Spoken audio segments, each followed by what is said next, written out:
From 1787 to 1823, a period of 36 years, wealthy families across colonial America sent their troublesome sons to St. Augustine Seminary in Virginia for religious education and spiritual correction.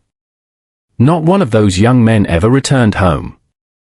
Church records show 247 students were enrolled during this period, yet 0 graduated as ordained priests. What happened to them remained a mystery until 1998, when renovation workers discovered documents revealing the seminary was actually an elaborate prison and extortion operation disguised as religious education. Few channels dare to tell this story because the influence of the Sterling family still runs deeper than most realize. Before we continue with the story of Father Edmund Sterling and his unholy seminary, make sure to subscribe to this channel and hit that notification bell, because this type of content is only for true mystery investigators. And tell us in the comments from which state you are listening to this tale. The Sterling family had always understood that knowledge was the most dangerous inheritance of all. Colonial Virginia in 1787 was a land of vast plantations, growing tobacco fortunes, and families whose wealth depended on secrets best left buried. The Tidewater region, with its maze of rivers and isolated estates, provided the perfect cover for those who preferred to conduct their business away from prying eyes. It was here in Henry County that the Sterling family had established themselves as pillars of both commerce and faith.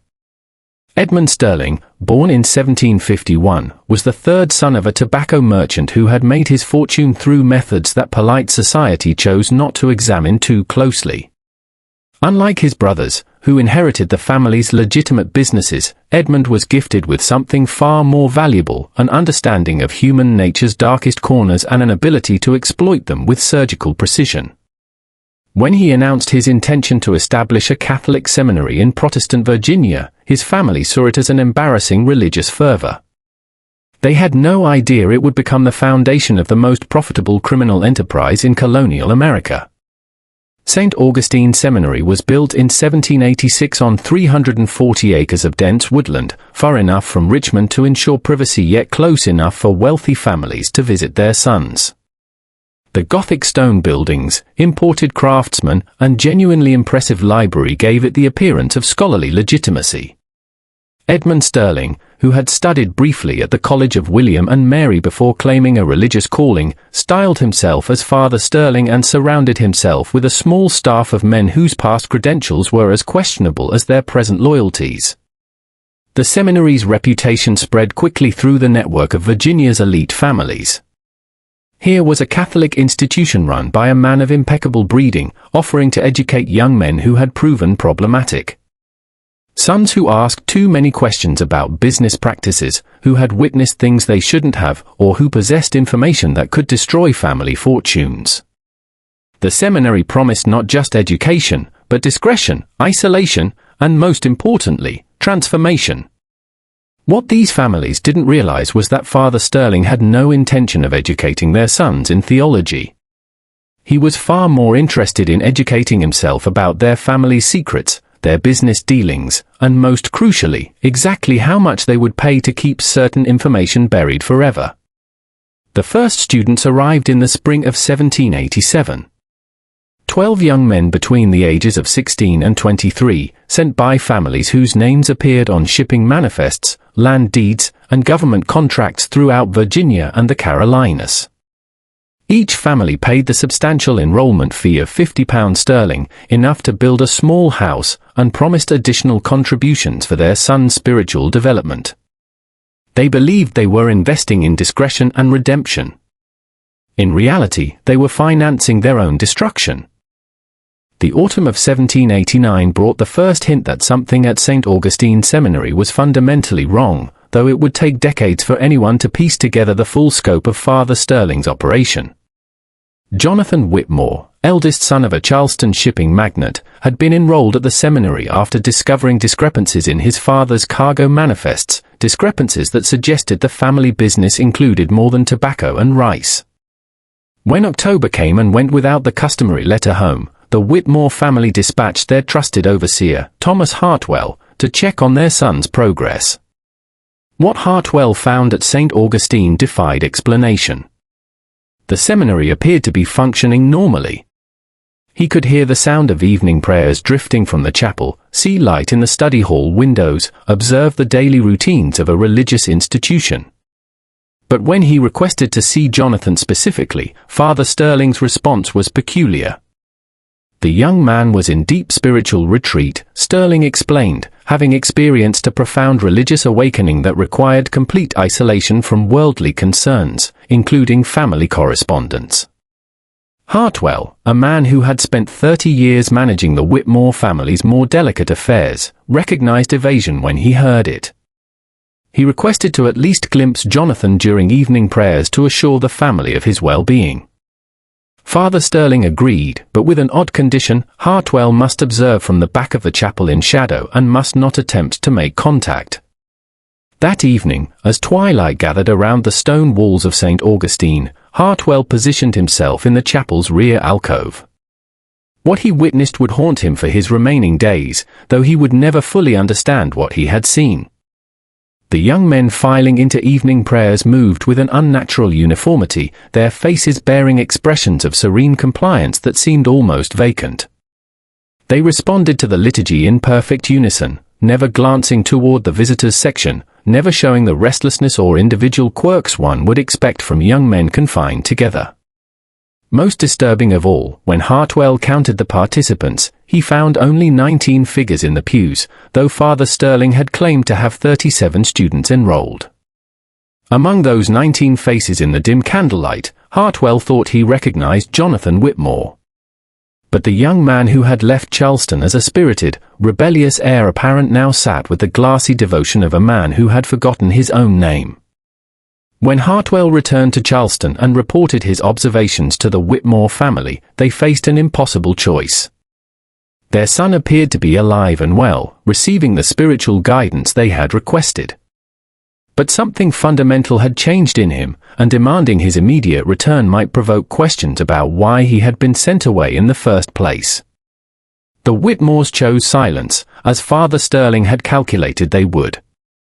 They continued their payments to St. Augustine Seminary, telling themselves and their social circle that Jonathan had found his calling in religious life. It was easier than confronting the alternative, that they had delivered their firstborn son into the hands of something far worse than the scandal they had sought to avoid. Over the following months, similar scenes played out across Virginia's network of powerful families. Sons who had been sent to St. Augustine for spiritual correction were writing letters home, but the letters were strangely uniform in their expressions of devotion and contentment. Parents who visited found their children changed in ways that couldn't quite be articulated, more compliant, less curious, eerily at peace with their circumstances. None of these families spoke to each other about their concerns. The very nature of why their sons had been sent to St. Augustine ensured that silence was preferable to investigation. And Father Sterling counted on that silence as carefully as he counted the increasing fees he charged for their sons' continued spiritual development. As the 1790s progressed, St. Augustine Seminary's reputation grew among Virginia's elite circles, but always in whispered conversations and coded recommendations. The institution had become something unique in colonial society, a place where inconvenient sons could be sent without the social stigma of public scandal or the permanent separation of disinheritance. The families who utilized Father Sterling's services found themselves trapped in a web of mutual complicity. Each had sent a son to St. Augustine for reasons they couldn't publicly acknowledge, creating a network of shared secrets that bound them to silence. The Randolph family had enrolled their youngest after he discovered his uncle's slave trading routes violated both Virginia law and family reputation. The Carters sent their heir apparent when he began asking questions about missing tenant farmers on their Rappahannock plantations. The Byrds delivered their son after he witnessed a midnight meeting that connected his father to a series of accidental deaths among business rivals. What none of these families realized was that Father Sterling was methodically documenting every secret, every scandal, every piece of compromising information that had led to their son's enrollment. His private study, located in the seminary's tower room, contained detailed files on each family's vulnerabilities, complete with names, dates, locations, and witness testimonies provided by their own children during spiritual counseling sessions. The gradual transformation process that students underwent at St. Augustine was carefully orchestrated. New arrivals were initially housed in comfortable quarters and treated with apparent respect. They attended genuine theological classes taught by Father Sterling, who was surprisingly knowledgeable despite his questionable credentials. The food was excellent, the library well-stocked, and the daily routine structured but not oppressive. But within weeks of arrival, subtle changes began. Students would mention feeling unusually tired in their letters home, attributing it to the rigorous spiritual schedule. Their handwriting began to change, becoming more uniform and controlled. Their letters grew shorter and more formulaic, expressing gratitude for their family's wisdom in sending them to such a beneficial institution. What the students didn't know was that their evening wine was being supplemented with carefully measured doses of laudanum and other opiates available to those with medical connections. The dosages were precise enough to create dependency and docility without obvious signs of drug use. Combined with isolation from outside contact and constant reinforcement of their family's disappointment in their past behavior, the chemical influence created young men who were increasingly compliant and decreasingly capable of independent thought. By 1793, Father Sterling had refined his system to the point where he could predict almost exactly how long it would take to break down a new arrival's resistance and rebuild them into the compliant figure their family would expect to see during rare visits. The process typically took between 4 and 8 months, depending on the student's initial personality and the severity of the secrets they carried. But Sterling's true genius lay not in controlling the students, but in controlling their families. As months turned to years, the fees for continued enrollment began to increase. What had started as an annual tuition of £50 sterling gradually escalated to hundreds, then thousands of pounds, justified by expanded spiritual programs and advanced theological studies. Families found themselves paying not just for their sons' education, but for their continued silence about family secrets that had been extracted during those early counseling sessions. When parents protested the increasing costs or demanded their son's return, Father Sterling would gently remind them of conversations their children had shared during spiritual direction. Conversations about business practices, family histories, or witnessed events that could destroy reputations and fortunes if they became public knowledge. The choice was always presented delicately but clearly: continue supporting their son's spiritual journey or risk having their family's darkest secrets exposed to Virginia society. Most families paid. By the winter of 1798, 11 years after St. Augustine Seminary's founding, Father Sterling's operation had evolved into something far more sophisticated than simple extortion. He had created what he privately termed the Virginia Arrangement, a network of interconnected blackmail schemes that controlled nearly 24 of the colony's most powerful families. The system worked with clockwork precision. Students who had been at the seminary for several years were gradually moved from the main dormitories to private quarters in the basement levels, ostensibly for advanced contemplative studies. These basement rooms, carved from the natural limestone beneath the building, were comfortable enough to avoid obvious signs of imprisonment but were secured in ways that made escape impossible. The students in these lower levels rarely appeared at public prayers anymore, as their spiritual advancement had supposedly progressed beyond communal worship. Meanwhile, new students continued to arrive regularly, maintaining the seminary's facade of ongoing operation while providing fresh sources of family intelligence and additional revenue streams. Father Sterling had become expert at identifying which young men possessed the most dangerous knowledge about their family's affairs, and these individuals found their spiritual retreats became increasingly permanent. The transformation of Charles Randolph, enrolled in 1796, illustrated Sterling's evolving methods with chilling clarity. Charles had been sent to St. Augustine after discovering that his father's tobacco exports were being used to launder profits from illegal slave trading operations that violated both Virginia statutes and federal maritime law. Initially, Charles's letters home expressed the usual complaints about strict religious discipline and homesickness. But as months passed, his correspondence became increasingly supportive of his family's business practices, including explicit approval of trading arrangements he had previously condemned. When Thomas Jefferson Randolph, Charles's younger brother, visited the seminary in early 1799, he found Charles transformed into an articulate advocate for the family's commercial interests. Charles spoke knowledgeably about crop rotations, shipping schedules, and labor management practices that would maximize profitability while minimizing legal exposure. His previous moral objections to the family's slave trading connections had apparently been resolved through intensive theological study of biblical slavery passages. But Thomas Jefferson Randolph was more observant than most visitors to St. Augustine. He noticed that his brother's pupils were consistently dilated despite the bright daylight in the visiting room. He observed that Charles's hand shook slightly when he wasn't actively engaged in conversation. Most telling, when Thomas mentioned their childhood dog's name, Charles showed no recognition of a pet they had both adored for 7 years. These observations might have remained private family concerns, but Thomas Jefferson Randolph made a decision that would ultimately unravel Father Sterling's entire operation. Instead of confronting his family directly about his brother's condition, he began his own investigation into St. Augustine Seminary's practices and history. Thomas was uniquely positioned for such an investigation. As a junior partner in his family's shipping business, he had access to commercial records, correspondence networks, and business connections throughout Virginia and the Carolinas.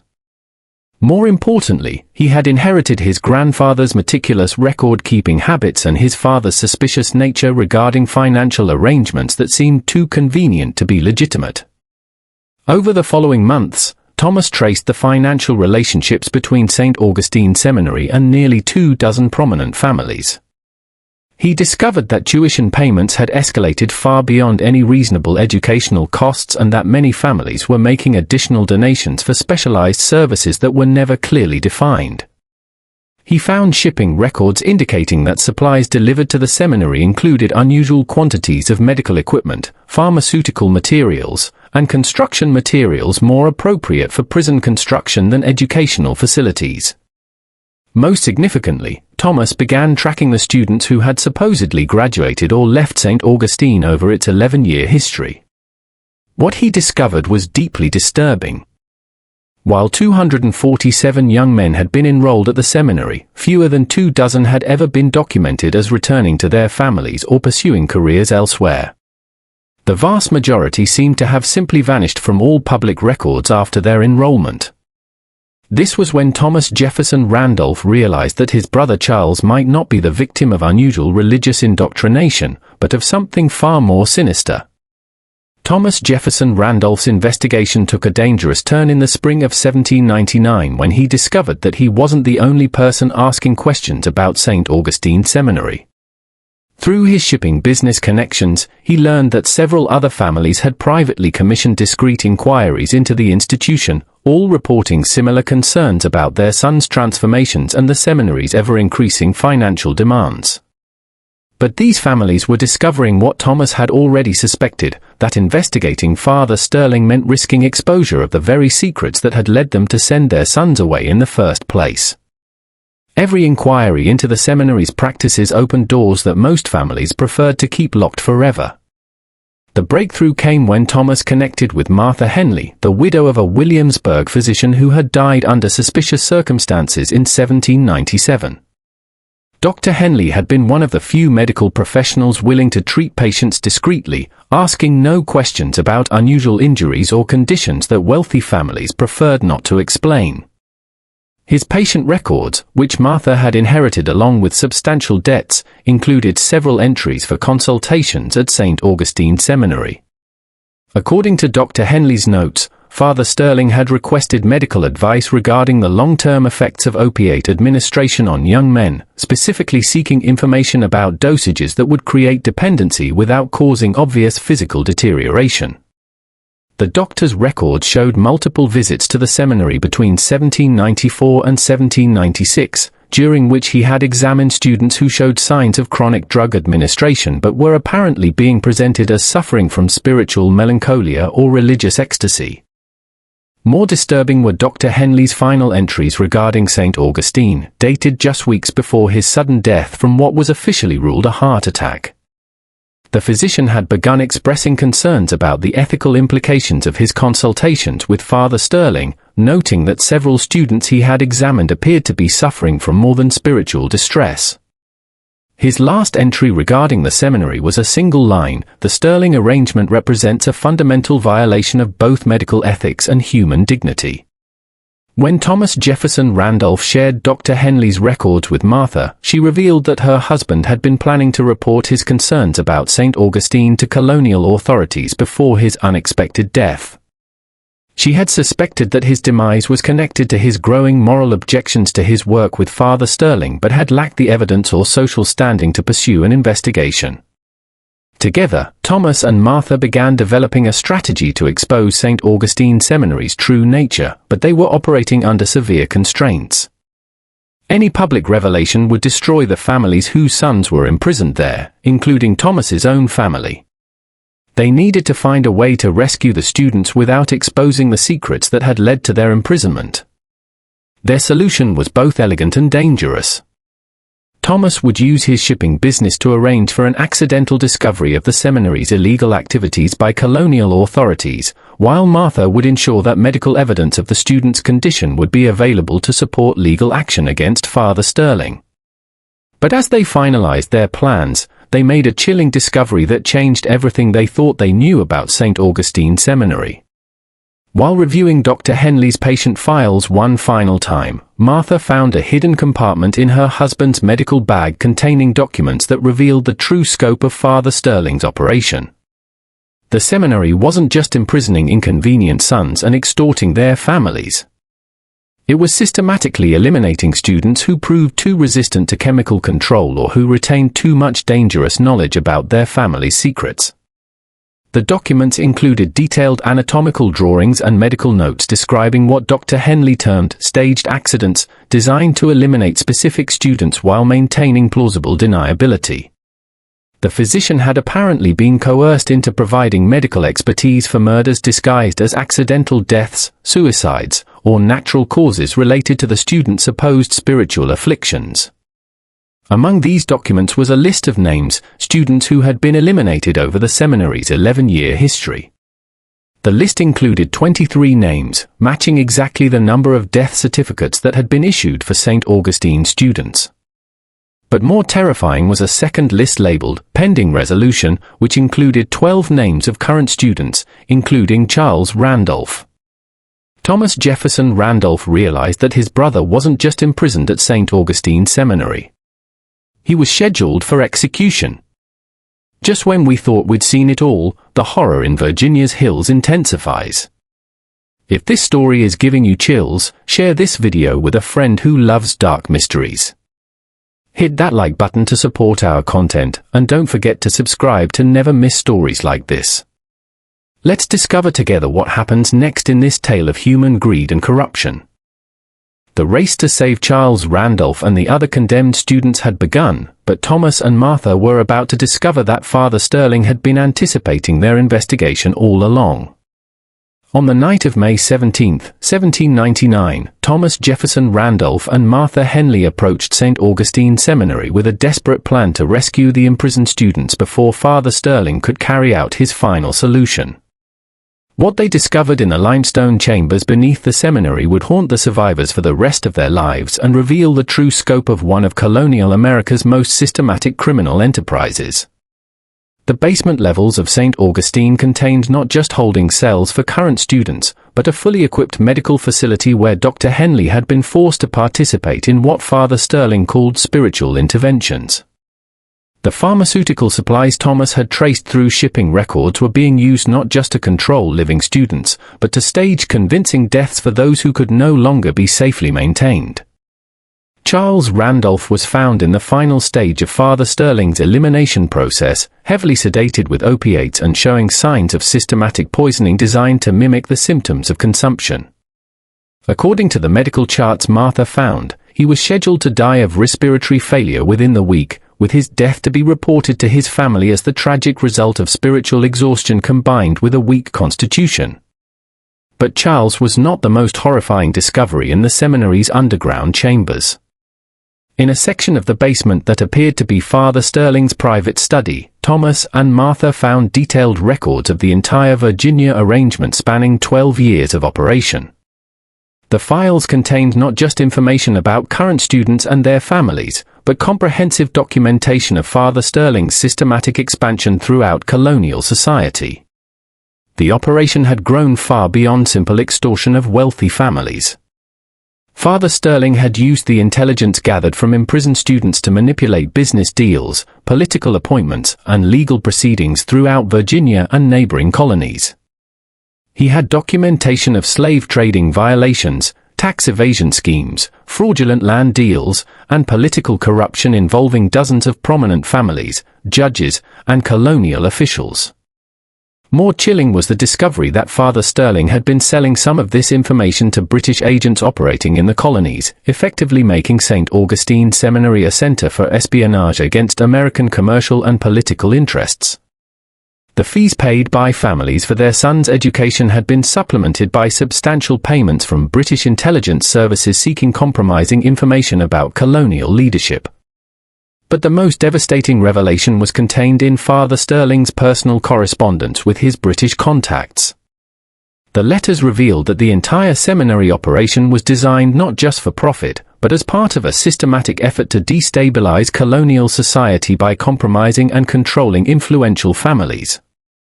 The British had been funding St. Augustine Seminary as part of their strategy to maintain influence over American commerce and politics even as colonial independence movements were growing.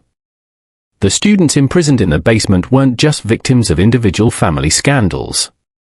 They were casualties in a larger conflict between competing imperial interests, sacrificed to maintain British intelligence advantages over colonial society. When Thomas and Martha attempted to evacuate the surviving students, they discovered that Father Sterling had been prepared for exactly this possibility. The seminary's staff, who had appeared to be simple religious instructors, were actually armed guards with military training. The building itself had been designed as a fortress with multiple levels of security and concealed weapons throughout the facility. The confrontation that followed revealed Father Sterling's true nature as neither religious fanatic nor simple criminal, but as a sophisticated intelligence operative who had used religious authority and family desperation to create one of the most effective espionage networks in colonial America. "You understand," Father Sterling told Thomas as armed men surrounded the rescue party, "that exposing this operation means destroying every family whose secrets we've documented. Your own family's slave trading violations alone would result in criminal prosecution, financial ruin, and social disgrace that would follow your descendants for generations." He gestured toward the files containing documentation of the Randolph family's illegal activities. "Your brother Charles possesses detailed knowledge of shipping manifests, financial arrangements, and business relationships that could destroy not just your family, but dozens of others throughout Virginia's commercial network. His continued existence represents an unacceptable risk to operations that benefit the Crown's interests in maintaining colonial stability." Thomas realized that Father Sterling wasn't just threatening individual families. He was threatening to expose a network of corruption that would destabilize Virginia's entire social and economic structure. The choice wasn't between saving his brother and protecting his family's reputation. It was between preserving colonial society's facade of legitimacy and revealing the systematic corruption that made that society function. "The choice is simple," Sterling continued.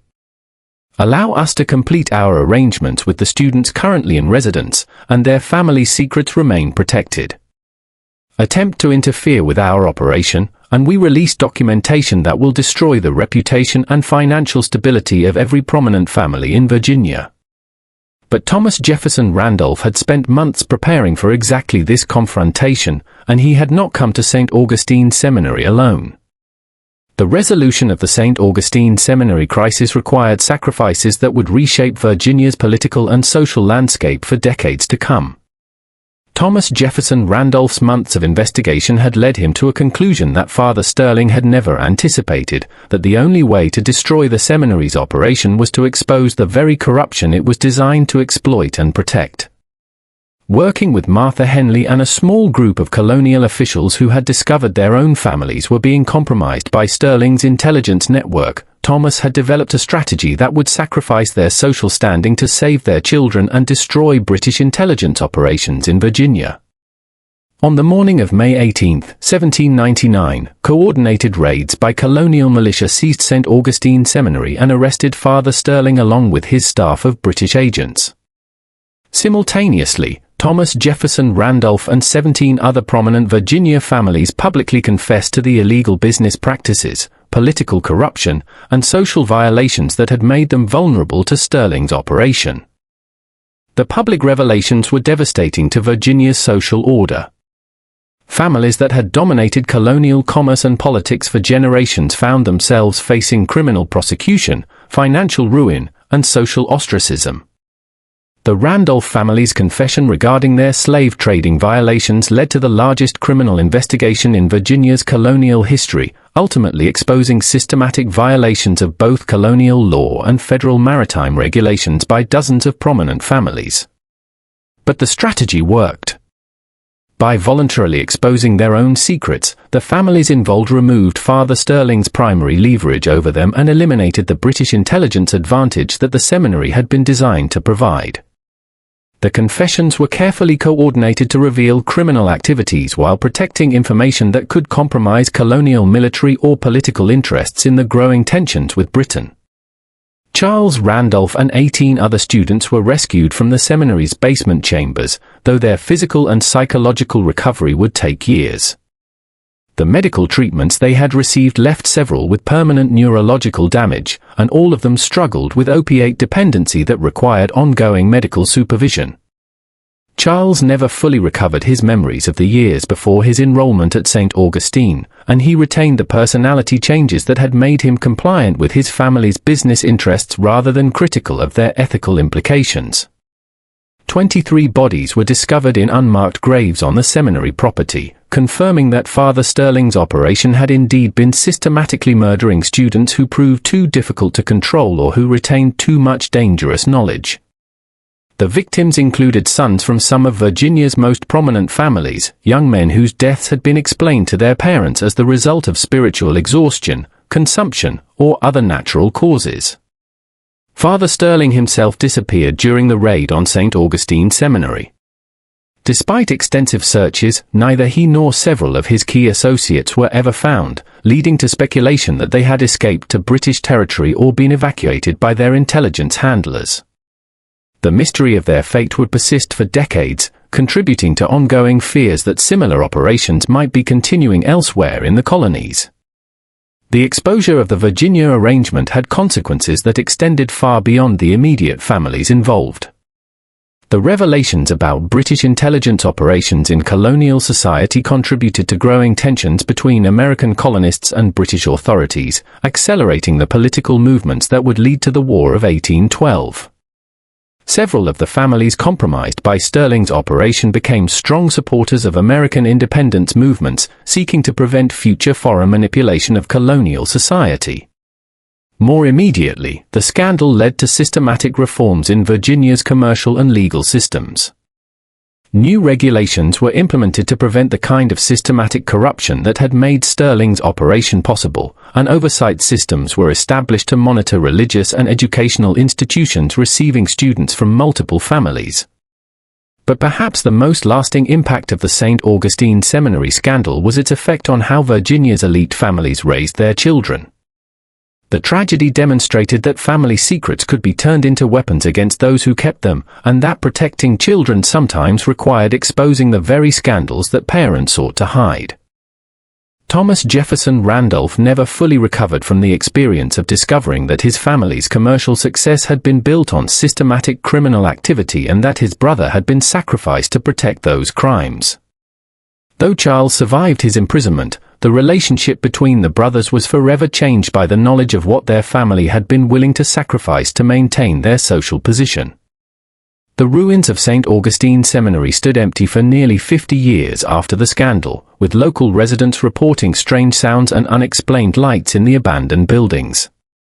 When the property was finally purchased for development in 1847, workers discovered additional underground chambers that had not been found during the original investigation, along with documents suggesting that Sterling's operation had been even larger and more systematic than previously understood. This mystery shows us how the pursuit of social respectability and financial success can corrupt even the most fundamental bonds of family loyalty and religious faith. When families become willing to sacrifice their own children to protect their secrets, they create vulnerabilities that can be exploited by those who understand that desperation makes people capable of almost anything. What do you think of this story? Do you believe everything was revealed about the Sterling family's operation, or might there be other secrets still hidden in Virginia's hills? Leave your comment below. If you enjoyed this tale and want more horror stories like this, subscribe, hit the notification bell, and share with someone who loves mysteries. The darkness of human greed runs deeper than most people realize, and only the bravest souls dare to explore its depths. See you in the next video, where we'll uncover another tale that shows how far people will go when money and reputation are at stake.